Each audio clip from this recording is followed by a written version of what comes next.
The real story is that Iran may be turning America's own Gulf military network into a political hostage system. Pay close attention to what follows, because the mainstream question is too simple. The mainstream asks, can Iran defeat the United States? That is the wrong question. Iran does not need to defeat the United States in a conventional war. It does not need to destroy the US Navy. It does not need to capture a base. It does not need to win air superiority. It does not need to match America missile for missile, aircraft for aircraft, ship for ship. Iran only needs to do something far more subtle. It needs to make every American base in the Gulf feel like a liability. It needs to make every American ship feel like a target. It needs to make every Gulf ally wonder whether hosting American power now invites Iranian pressure. It needs to make Washington calculate the political cost of every soldier, every contractor, every air defense unit, every naval deployment, every forward position. Because once a military base stops being only a symbol of power and becomes a potential trigger for escalation, it changes character. It is no longer just a base. It becomes leverage. It becomes exposure. It becomes a hostage to geography. This is not theater. This is mathematics. A modern military empire does not run only on aircraft carriers and fighter jets. It runs on access. It runs on bases. It runs on host nations. It runs on supply corridors. It runs on fuel storage, radar coverage, airfields, port access, intelligence sites, logistics contracts, local political permission, and the assumption that the countries hosting that military machine will continue accepting the risk that comes with it. That assumption is now being tested, and Iran knows it. For decades, the United States built a military architecture around Iran. It placed power across the Gulf, across Iraq, across Syria, across the Arabian Peninsula, across the waters that connect energy, trade, and empire. From Washington's perspective, this was deterrence. It was containment. It was forward defense. It was the visible map of American reach. But from Tehran's perspective, the same map looks very different. It does not look like a wall. It looks like a ring of pressure points. Bahrain, Kuwait, Qatar, Iraq, Syria, the Gulf of Oman, the Persian Gulf, the shipping lanes, the bases, the ships, the radar stations, the logistics hubs, the political relationships that make all of it possible. America sees that network and says, this is how we project power. Iran sees that network and says, this is where pressure can be applied. That is the hidden reversal. America built the Gulf-based system to contain Iran. Iran may now be using the same system to contain America. Not physically, politically, strategically, psychologically. Because every base carries a question. If Iran attacks near it, does America respond? If America responds, does the ceasefire collapse? If the ceasefire collapses, do Gulf allies get dragged into a larger war? If Gulf allies get dragged into a larger war, do they still want US forces on their soil? If one American dies, does Trump strike Iran? If Trump strikes Iran, does the region ignite? If Trump does not strike Iran, does deterrence collapse? This is how a military network becomes a political cage. And this is where Iran's leverage begins. The visible war is missiles. The invisible war is access. The visible map shows American bases around Iran. The invisible map shows Iran placing political pressure around those bases. And in modern strategy, the invisible map often matters more. Now understand the first layer of the trap. America's Gulf bases were designed to create certainty. Certainty for allies. Certainty for oil markets. Certainty for Israel. Certainty for shipping companies. Certainty for Washington's planners. Certainty that if Iran moved too far, American power was already nearby. But proximity is not always strength. Sometimes proximity is vulnerability. If you are close enough to deter, you are also close enough to be threatened. If you are close enough to strike, you are also close enough to be struck back. If your forces are forward deployed, your credibility is forward deployed with them. That is why Iran does not need to destroy the American presence in the Gulf. It only needs to make that presence feel unstable. A single alert at a base can travel through Washington faster than a speech. A single missile claim can move markets faster than a diplomatic cable. A single drone warning can force commanders to adjust posture. A single incident near a US ship can create hours of confusion. A single casualty can transform a regional confrontation into a domestic crisis. Iran understands this because Iran is not trying to win the kind of war America wants to measure. America measures destruction. Iran measures pressure. America counts intercepts. Iran counts political reactions. America asks whether a base is still standing. Iran asks whether that base still feels politically useful to the country hosting it. That is the battlefield, and it is far more dangerous than it appears. Phase 1 is the exposure phase. This phase does not require massive escalation. It requires Iran to remind everyone that American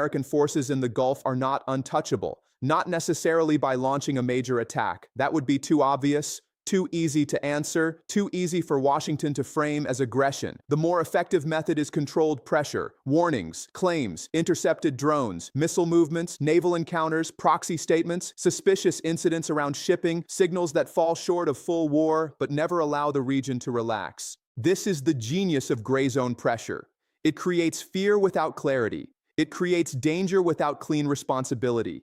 It creates urgency without giving the stronger power the simple battlefield it wants.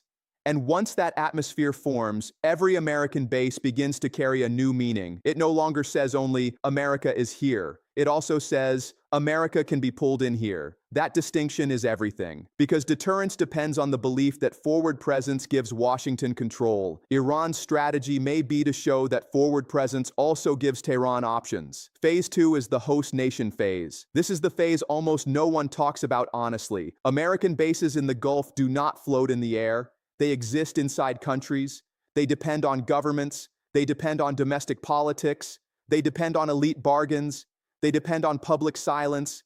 They depend on the belief that hosting American forces brings more protection than danger. Iran's objective is to disturb that belief, not necessarily destroy it immediately. Disturb it. Make Gulf leaders wonder whether the American umbrella now attracts lightning. Make them ask whether a U.S. base on their territory makes them safer or makes them a potential battlefield. Make them quietly pressure Washington for de-escalation while publicly saying the alliance remains strong. Make them fear that one Iranian retaliation could land not in Washington, not in Tel Aviv, but near their own ports, airports, oil facilities, or military districts. This is how Iran multiplies pressure. It does not pressure America alone. It pressures the relationships that allow America to remain powerful. A base is not just concrete and aircraft. A base is permission, and permission can become fragile. This is why the Gulf states matter. They are not passive scenery in the Iran-America confrontation.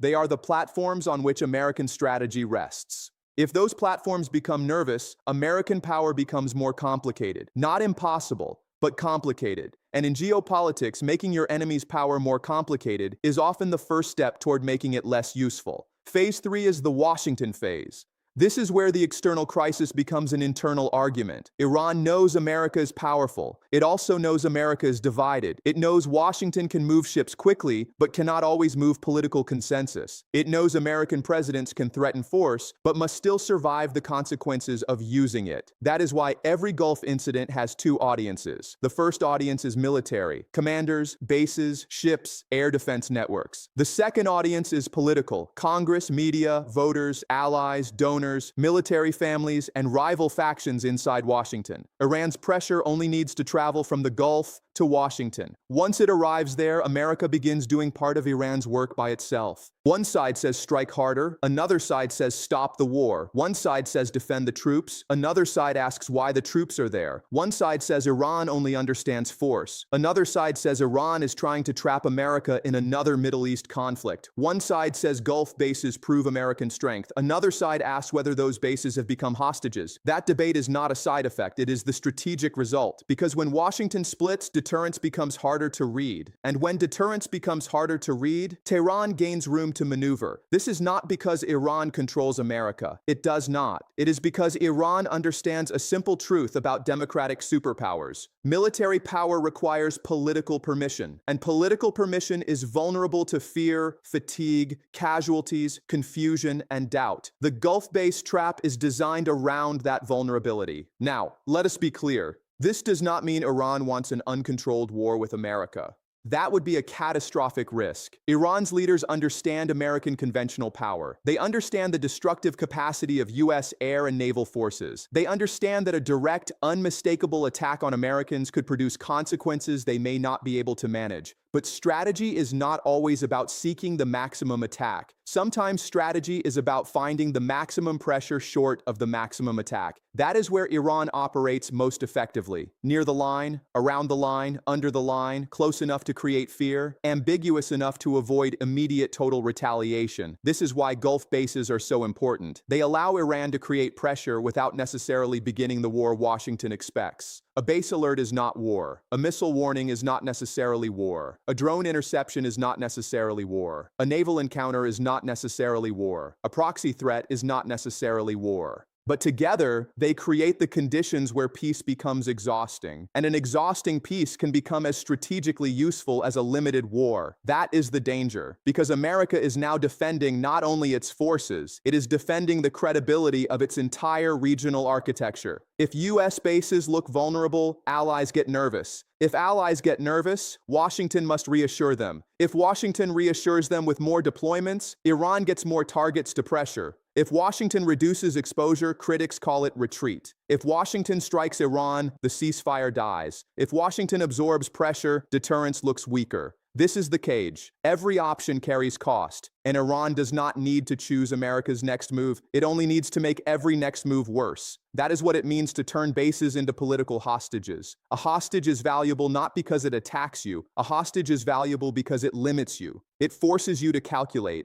It forces you to hesitate. It forces you to consider consequences that did not exist before. America's Gulf bases were supposed to expand Washington's options. Iran's pressure campaign may be designed to make them limit Washington's options. That is the reversal. And this reversal is not new in history. Empires have always mistaken forward positions for permanent control. Rome built forts along frontiers and believed the frontier had been stabilized. Britain built naval stations and believed the sea lanes had been secured. The Soviet Union placed forces across its sphere and believed presence meant obedience. The United States built bases across the Middle East and believed proximity meant dominance.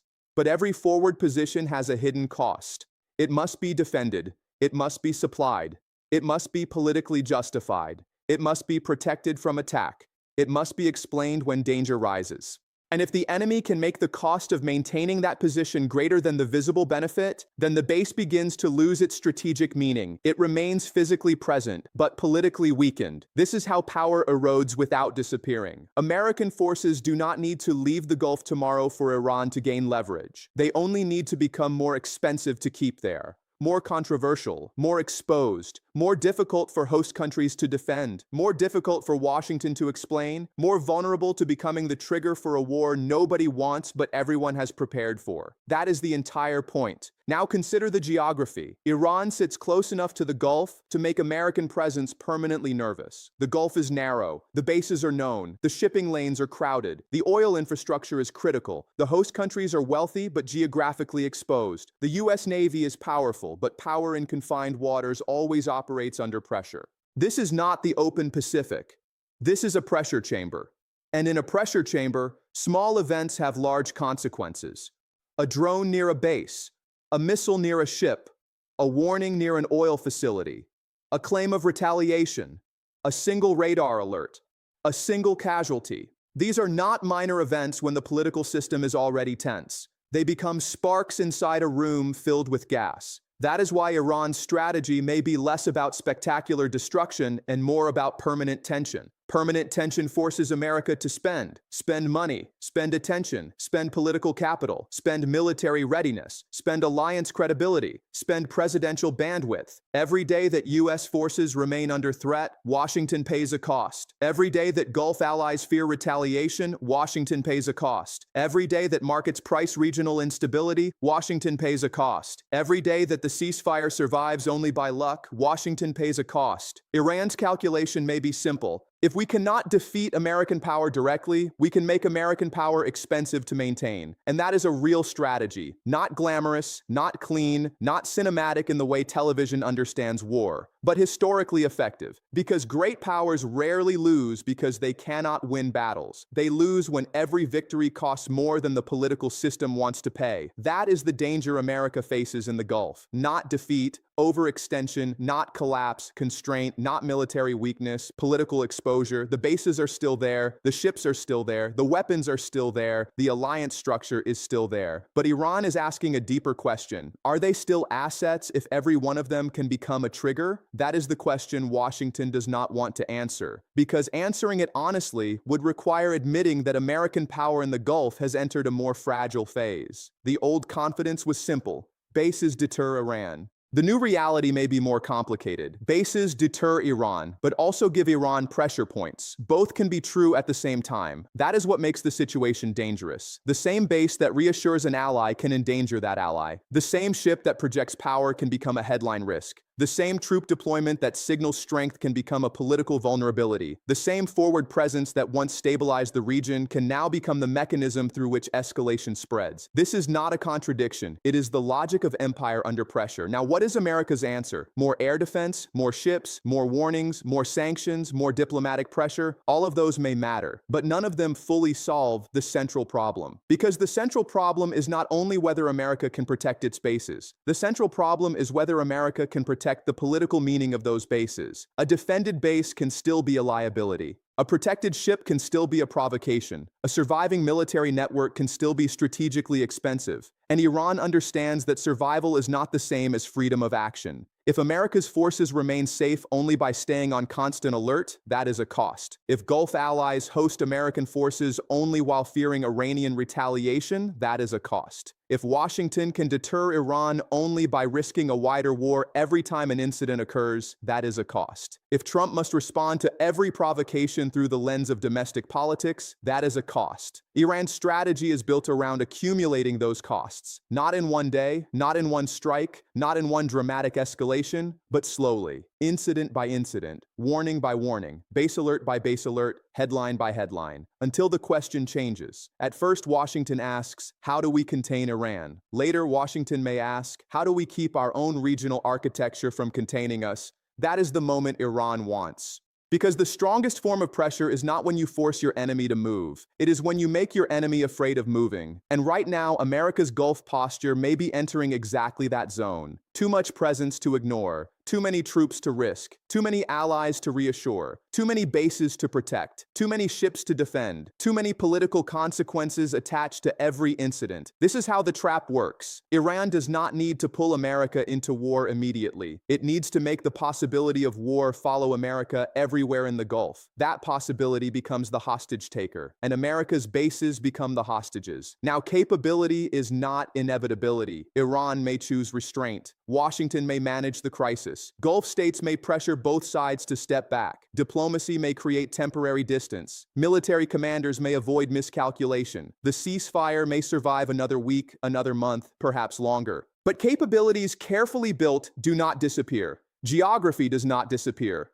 Forward bases do not disappear. Missile ranges do not disappear. Proxy networks do not disappear. Domestic political divisions do not disappear. And the memory of vulnerability does not disappear. It waits. It waits for the next incident. It waits for the next warning. It waits for the next night when a commander sees something on radar and must decide whether this is the moment the ceasefire begins to die. That is why this crisis is not over. Even when the guns are quiet, even when the diplomats speak, even when markets calm, even when leaders say the situation is under control, the pressure system remains. And that pressure system is the real story, not the explosion, the exposure, not the attack, the access, not the missile, the map. America built a map of bases around Iran. Iran may now be turning that map into a map of risk around America. That is the strategic reversal.